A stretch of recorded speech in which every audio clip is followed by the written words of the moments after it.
3 artificial sweeteners that are slowly killing you and you don't realize it. Number 1, aspartame. It increases your cortisol levels and changes the activity of your microbes that are responsible for like digestive food. It fucks up your digestive system. And this sweeteners, if you're one of those people who have like mental issues and you wonder why, and you want to lose weight so bad and you wonder why you can't lose weight and you just feel bad, aspartame causes mood disorders, mental stress, and like depression and shit, right? So you gotta watch out for that. Aspartame. And 2, sucralose. Sucralose increases glucose and like insulin.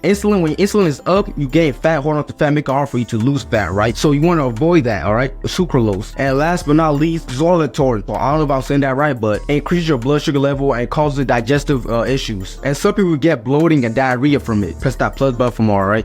Why artificial sweeteners are so bad for us, alright? So this is why, right? First, you gotta understand what glucose is, right? Specifically glucose spikes, alright? But you get glucose spikes, your insulin resistance goes up too. When you insulin resistant, like it goes up, you gain fat, you hold on to fat, and it makes it hard to lose fat, right? So now, when you eat artificial sweeteners, they prime our body to have more insulin resistance on a daily basis, like regularly, more than you would naturally. And there was a study out there, but they said people who drinks diet soda, right? Diet Coke, Diet Pepsi, anything, right? All that diet, right? They stopped drinking and replace that with water, and they lost 2 pounds without changing with their calories, the foods they ate, not working out, nothing. All they did was stop drinking the diet soda and just start drinking water. They kept doing whatever they're doing. They didn't work out. They didn't like change their diet or calorie. They just stopped drinking diet soda, right? And they lost 2 pounds all in 6 months without changing nothing, right? All in 6 months without changing nothing. And when you eat artificial sweeteners like on a daily basis, it can change the composition of like intestinal bacteria. So that's something to think about. And I got a list for you of healthy artificial sweeteners that are good for, like, not good for you, but like they're not as bad as the other ones that you can like add to your drinks instead of putting sugar, right? I got it on my phone right here. Number 1, allulose. 2, monk fruit. 3, sativa. Look for the pure sativa extract, alright? Because the other one could fuck up your glucose spikes and like give you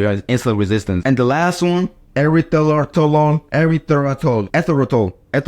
Yeah, I put it up somewhere, but yeah, that's the good one you can put in your drinks or anything, right? Press that plus button for more, right? 2 reasons why smoothies are no different from fruit juice. The only thing in fruits that make them healthy is the fiber. If they didn't have fiber, it would be considered a junk food because fruits have sugar in them, alright? The only thing that balances it out and make the sugar quote unquote healthy is because of the fiber. The fiber makes it healthy. Now, when you take 5 fruits and just dump them all in the blender and start cutting them up, it cuts out all the fiber, alright? It cuts it out. It might not look like it's not, but it cuts it out. And you might be like, well, isn't that the same thing when I chew my food together? No, your jaw is strong. Yeah, it is, but it's not as strong as a blender going like 400 cuts per second, right? And 2, the sugar content is the same. When you blend all those fruits together, you get every fruit and put in the blender and blend them all together, right? But the fiber is all gone now. The one makes them healthy is gone. So now you just have pure juice, alright? Now you just have pure sugar, just like the juice. Yeah, it might still have vitamins you need, just like any other fruit juice, right? But now it's just sugar and vitamins. How is that one healthy? Press that plus button for more, right? How to break a sugar addiction. You're one of those people with limiting beliefs and like you just think negative like all the time. Keep scrolling, alright? Get straight to it, right? What if you're addicted to? Chocolate, candy, whatever, right? For me, it would be like gummy bears, right? I'll go to the store, buy some gummy bear, put it like right in front of me, and I will stare at that bitch, right? I will stare at it for like every single day for 30 minutes. For 30 minutes, just stare at it. Because it's like the gym when you're working out, right? You stare at it, right? This is how you gun like boost your willpower. You keep staring, right? Find your temptation, and eventually you fail. You fall victim to your temptation, you fall to your craving, right? And it's gonna happen. Don't be mad that you fail. It's going to happen, right? That's how it works. It's like the gym. When you work out, right? You're done. You get sore, right? You go home, you recover, you come back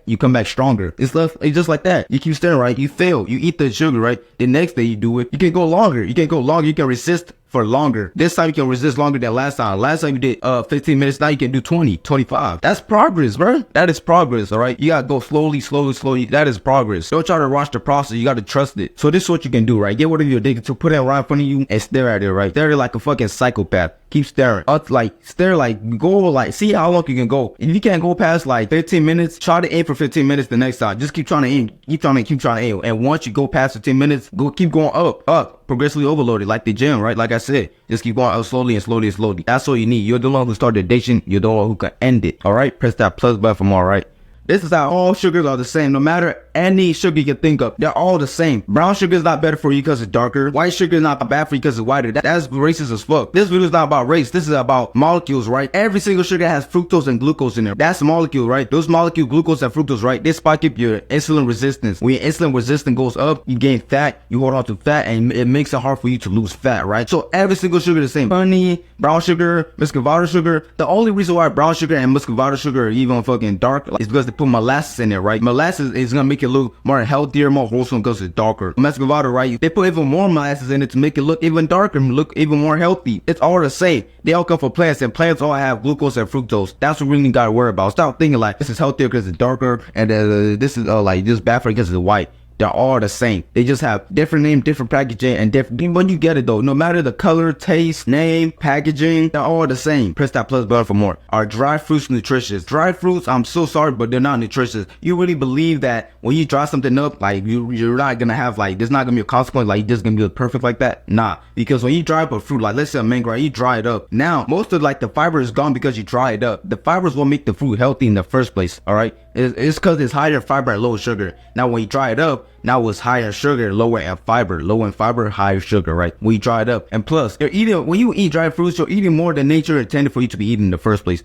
Let's say it's a mango, right? You can eat maybe 1 or 2 mangoes, right? You feel full, you'll be fine, you don't want to eat no more. But if it's dried up, first, it tastes sweeter because the sugar content is higher now, and lower fiber. It tastes sweeter now because fiber lowers the way it tastes. So when it's more sweetened and smaller, you can eat larger quantities. You're not gonna eat 2 of them. You're gonna eat like 1, 2, 3, 4, 5. You're gonna eat like most like 15. You won't even count. You just keep eating. That's why it's higher sugar. You can eat more of it, so it's not that good for you. Maybe there's still like a bit of fiber in it to make it healthy, like 0.5, but it's not as healthy as it should. So the best way you really want to like eat a piece of sugar, like you just want the sugar in your mouth, eat a whole fruit by itself, right? Eat a whole fruit that you can eat, like you can eat like in one sitting, all right? You can't eat 10 mangoes in one sitting, all right? That's why they're so bad, because they're more sugar and low in fiber, and like they're more larger quantities, all right? Press that plus button for more, all right? How to make coffee that's not gonna fuck up your health. Be aware of sweetened coffee and know that cappuccinos are good for your glucose. And what I mean by glucose is that when you eat a lot of sugar, right, when you eat something sweet, your glucose spikes up, right? When glucose spikes up, insulin resistance spikes up too. When your insulin resistance spikes up, you hold on to fat, make it hard to lose fat. And cappuccinos are better than you than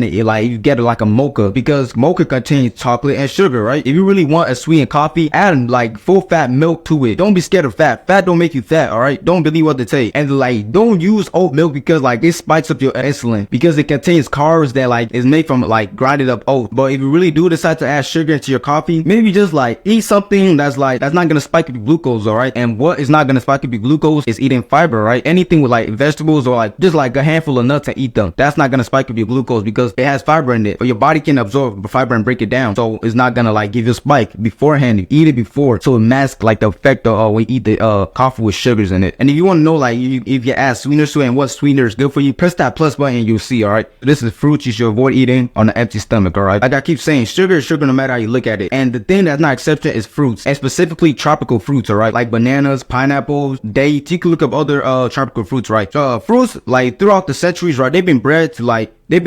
grown to have more sugar and less fiber. Fiber is what makes a fruits healthy, right? So when they grow fruits to have less fiber in them, especially tropical fruits, and like they're the most tastiest one. Now all you have is sugar, right? Sugar is sugar no matter how you look at it. So you really want to get what I'm saying, you gotta understand what glucose is, right? Or specifically glucose spikes. When you have glucose spikes, your insulin resistance goes up too. When your insulin resistance goes up, you gain fat, you hold on to fat, make it hard to lose fat. So anything that can spike your glucose is carbs, starchy foods, and sugar, because carbs, it goes into glucose. And as you know, glucose is sugar, right? It turns to glucose in your stomach, in your intestines, right? And it turns to sugar. So that spikes up your insulin. So when your insulin spikes up, you gain fat, hold on to fat, make it hard to lose fat, like I just said, right? All right, so the best way to not get a glucose spike, if you want to eat like tropical fruit, is eat something with fiber in it, like nuts. Grab a handful of nuts, right? And just put it in your mouth and chew it. After that, now you can eat it, because like what that just did is that since the peanuts have fiber in it, it goes down to your intestines first. Then like when you eat that tropical fruit, it's gonna mask like the effect of it spiking glucose, because the fiber is what makes it healthy. Your body can't like turn fiber into glucose. It can't be absorbed, so nothing will happen. So when you eat that